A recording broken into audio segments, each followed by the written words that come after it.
See that? See, because nature shows you the truth if you look. But unfortunately, we've been told what nature is. Not everybody, but what I mean by that is you look at a tree. Well, oh, that's a tree. That's an oak tree. This is I know these olive trees, but they're not olive trees because the thing described is not the thing. We've given it a name. You've given it a name, you see. Oh, so once you know, oh, that's an olive tree, you never look again. You see. Now, if you look at the water, it's calm today with slight ripples.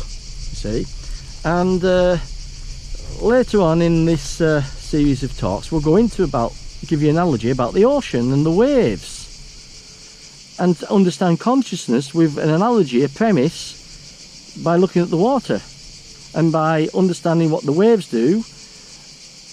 We could say, if we want to go a little bit into it, I'll throw just something else just in quickly. See, the most important thing that you miss is the sky.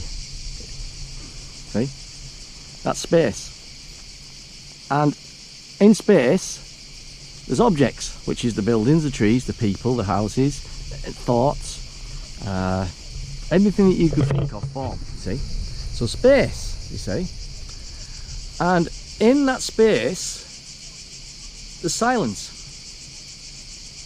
In the depth of the ocean, the silence. On the waves of the ocean, when you see the waves, you see the ocean consciousness is all one. And the waves are the thoughts, the ripples, the crashes up and down, the positive up and the negative down. It's called, some people describe it like the dance of life, you see. So the thoughts are like the waves crashing up and down, and you identify with form and you think you're the wave, but you're not the ocean. So it's difficult to get your head round, because we can't see that we're divided and life's not one whole movement. So consciousness is the truth, which would have to go into what that really means, an awareness, you see, being aware of who you are and what operates prior, before thought and mind operating, you see. The sun shines and lights all the objects up. Without the sun there's darkness, you see. But there are objects in consciousness. Their form. Your body's form. Everything form dissolves, you see. But behind this form, behind this mind, because in between the mind there's an ego. There's the form, the body. You got the senses. I'm not going to go into all of it, but we're just throwing them all out, just throwing it out so that you can get a perspective, like a preamble about it all. So then you've got the mind, which is created, we're using the mind, you see, but there's a conflict in this consciousness which is born of time, which is thought psychologically, and it's fragmented the brain, and out of all them fragments, out of these positives and negatives, duality, you're trying to change everything to become something, become better, right? And we've got to bring in what's called the ego mind. You see, the ego mind. The ego mind is the self persona, person you've created, born of all these images, born of second-hand knowledge that you've put together and decided, this is my character in life. Like a game, a video game, you see. But when you're playing the video game, that character's not real, because there's somebody behind it there. The awareness that's in awareness, it's instructing, it's giving its instructions to it, you see. That's what consciousness awareness does. It's shining the light of consciousness. Consciousness is shining a light into this world, into you, through into your mind, illuminating your mind in your thoughts, and this form appears, this world appears, you see, and it's all one movement moving through. But consciousness is the quality. Well, we can't really say quality, but we're using the word, right? It's contentless but pure light. It's not a thing, and it's not even a word. So some people explain it like this: is I'm aware. When you're aware and you're not consumed by thoughts and thinkings and problems, division, my wife, is she going to leave me? Am I going to lose my job? I need to change my job. I'm movement in time, which is the past, because all knowledge that I've got was second-hand knowledge, is created through memory, through thought is memory, which is an experience, which is knowledge, which is born of time. Works in one direction, technologically, it doesn't work the other way around. Now, it can be very tricky to, thousands of years people have been trying to quieten this brain through making an effort. That's in the positive, making an effort, or doing something in a negative to change, you see. They're trying to make a change through duality. You see, that's why you feel separate, you see, when you come into this world, you feel separate from everything, you see, because man's operated this brain, this mind, in one direction, okay, but in another direction, it was not used for that. So that's why we would call, throw a few things in, you've fallen from grace. You fell from grace, you see, and now, you know, you can say, well, now you're in matter, and now you suffer, you see. So you're never going to be complete through thought. It can never be complete, even knowledge of complete in the technological world. It can never be complete because thought is knowledge. Consciousness is first. Then consciousness shines into the mind and lights up the objects. Everything is an object, a form, which is matter, which I don't want to confuse you at the moment. Just take it's matter for the moment. We'd have to go a bit more deeper, but you're getting a lot on here, and you could move into this. It takes time. It wouldn't no time, but the reason why you're living in time is because you need time, because you're suffering to wake up, you see.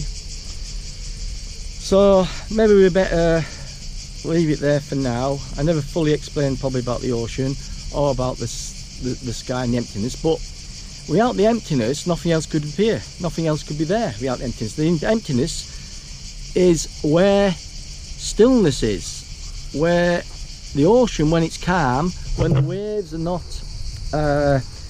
bouncing up and down, it's called the dance of life, you see. And you enjoy the play form and enjoy your life, but when you identify with something in time, you're struggling, you're suffering, because you're waiting for the future to be happy. And I'll use happiness for now, but you know, if you're not happy, this is not exactly right, but it is right, but not right. If you're not happy right now, when are you going to be happy tomorrow? Or I'm making an effort to be happy.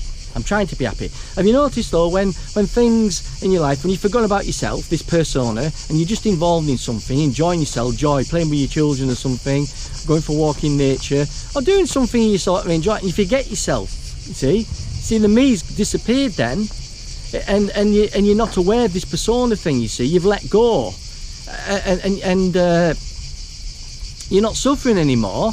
But it's only very, very short-lived, because you think, oh, I've enjoyed that, I have to repeat that, and you're trying to find this experience again, you see. And then you're thinking, oh, should I go on that holiday? Should I do this? Should I change my job? Or I really just want to go out and walk all day in the woods, and I want to go up and now become a monk, you see. I want to isolate, escape from reality, you see. And then I've had enough of that, now I need another job again. Now I need a better job.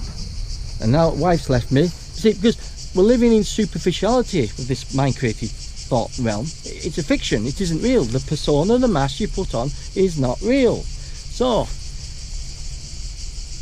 when you're present, actually present, you're not thinking about the past, you're not worrying about the past, you're not thinking about the future, you're not even worrying about now. Now, there's more depth to it, don't get me wrong, right? We're not saying that you go and plan a journey or you want to do a job and you know, have a career and have a better, nothing wrong with that. Nothing, so we're going to make this clear, you see. But if you're trying to find yourself, that one day I'm doing all these things, so one day I'm going to be happy, well you're not. It's impossible, you can't do it. Because you're doing it in time. You're locked in time duality. It's the way it's set up. So in stillness speaks, not born of time. And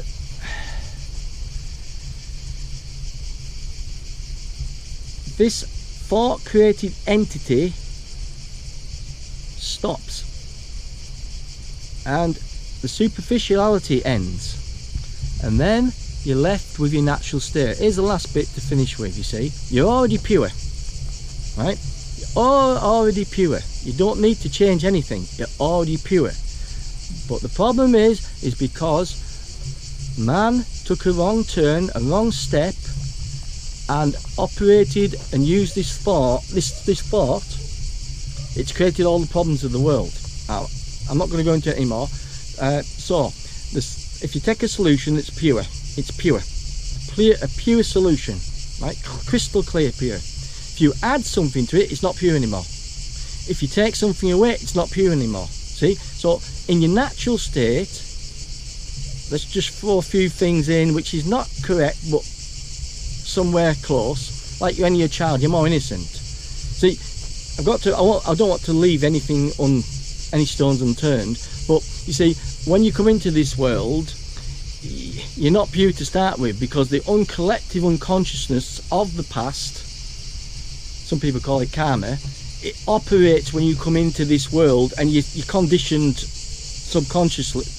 Okay, I'm not going to complicate about this subconscious. All right, let's just put it this way: you're already getting conditioned when you get here. So the innocence of the child it's taken away, and you see, some people never did that. You see, because I looked and I saw it, I never followed. I'm not following blindly. I'm going to inquire and question. I'm going to not take third party information, and just not do my own operation. I'm here to operate and to understand what reality is and how to live a life that's free of psychological problems. So you can have all the riches in the world, or you can be the poorest person in the world and be in misery. Yeah? Or you can have all the riches in the world and be the poorest person in the world and be completely at peace. Peace. Walking around at peace. What a beautiful thing to be at peace. That's why they say when someone dies, rest in peace. And I'll leave it on that there. So rest in peace. I've enjoyed myself here, and I'm going to enjoy the rest of my evening.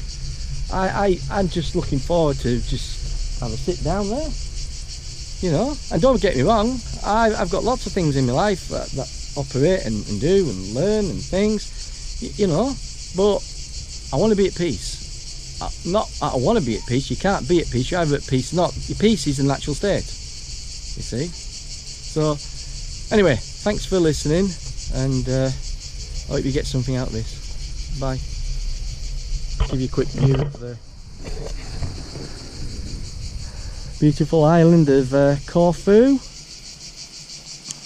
Like I said, I think it's August. I have a trouble remembering the dates, even my name, and what time it is, really. That's just for the purpose of you, to talk to you about it all.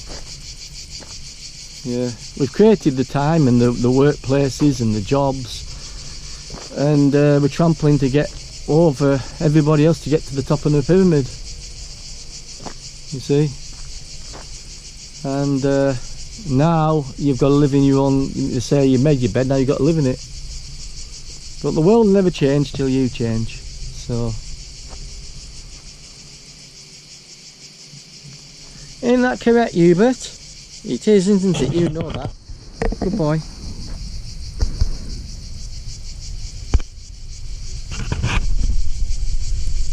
Corfu.